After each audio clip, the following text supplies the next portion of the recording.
Madre John, Ned, and Juanito, they call me in Mexico. I am in the dining room of Unit 4, the 400 wing of the Fletcher Rehabilitation Center, which is a place I'm leaving tomorrow. I'm checking out tomorrow after 2.5 weeks here. And after 6 months of dealing with illness around a renal failure. And I'm basically over it. I don't have the renal failure anymore, and I don't have the catheter anymore, or the Foley bag, which I've been burdened with peeing into a bag for 6 months. Big, big, big burden. So I made a video. I'll put a link to the video I made earlier today where I was just over the moon happy. Happy, happy, happy, free possibilities, like wide open possibilities. Now, I talk about dialectics a lot. What's in dialectic with freedom is doubt, is not knowing what's going to happen, unpredictability. And so, like when people are saying to me today, well, do you have a place? Have you worked it out where you have a place to stay when you leave? No, no, I don't. No, I don't. I have some money out there that my check has been deposited to a new account that I don't have the debit card for, but it is waiting for me there. I think. I think in Asheville. So I have possibilities. So yeah, so I'm dealing with the other side of freedom, which is unpredictability. The three people I was most looking forward to seeing today in my last full day here. One was John Earl, who's a 72-year-old guy who cleans the floors. He's not in housekeeping. He's got his own department of floor maintenance, and he's a pro. He cleaned all the floors for the local University of North Carolina campus until he retired from that and took this job. And we've really connected quite well. And I was looking forward to seeing him today. But there was another guy doing his job today. And I was remembering that John told me that he was they've got him, it's too big a job. They've got him doing too many floors by himself. And he's at 72, he's thinking maybe it's time to retire. I went, holy shit. And I was going to get his info today. I wanted to get his reach info. What if he's gone? So that was when I hit. And I was like dancing around. I had my phone playing one of my favorite songs, and I've been dancing around, and then I hit with that. And then I was going down the hall. Second person I was looking forward to seeing today is Monica, the dietitian, who I have been really impressed with and wanted to. The plan was we would have spent some time together today, call it a dietary session. But really, for me, it was about getting to know her. And so she's a consultant, and she comes in and she sits sometimes right behind me here. She doesn't have an office here. She's just 1 day a week. And when I met her, she was out there sitting at that table on a nice day. So I was going down the hall, and somebody who looked like a consultant, didn't look like her, angular, she's not angular, and driven acting. But I was in such a good mood, I wanted to say, hi. And they were on the phone. He gave me a look like, don't you see I'm busy, man? What's off?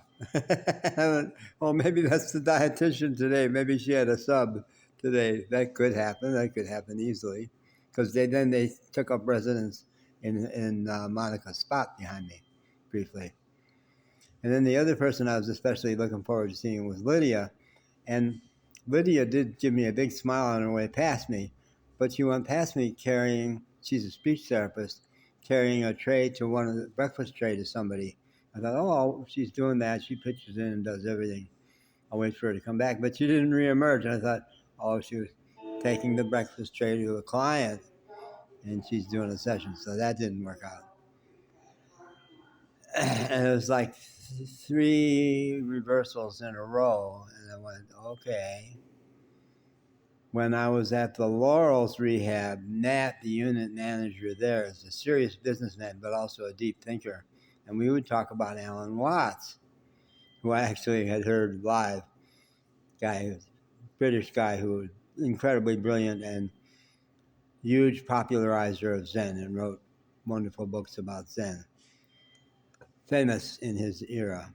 and I caught him near the end of his era as I was a young guy. So we talked about Alan Watts, and he shared a video from Alan Watts, which was pretty impressive. The premise of the video was, suppose you've had like 75 lifetimes that have gone just great, just the way you wanted them to be. Lots of pleasure, lots of success, fun. And you said to life, this is getting kind of boring. Could you hit me with something a little more tricky? Throw me some curveballs. And what life gave you was this life, complete with all its reversals, all its curveballs. And that video was really helpful to me right then, because I was reeling at the laurels with my illness, 6 months of renal failure, and sick, and trying to figure out what the diagnosis was, and then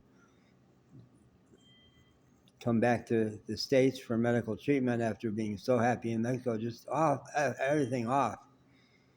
So that video was a comfort to me, like, okay. So I said, God, I'm ready for some challenges. So he gave me some challenges. So I'm thinking about that today. Freedom. I'm about to have freedom. And although my doctoring is not done, I still have cancer in the kidneys, which we don't know.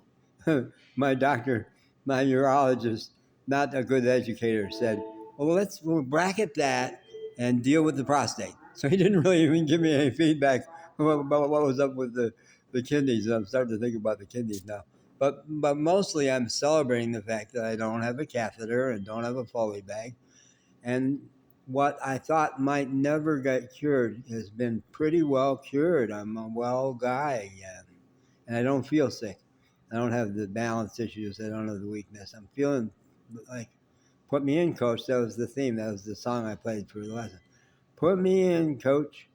I'm ready to play today.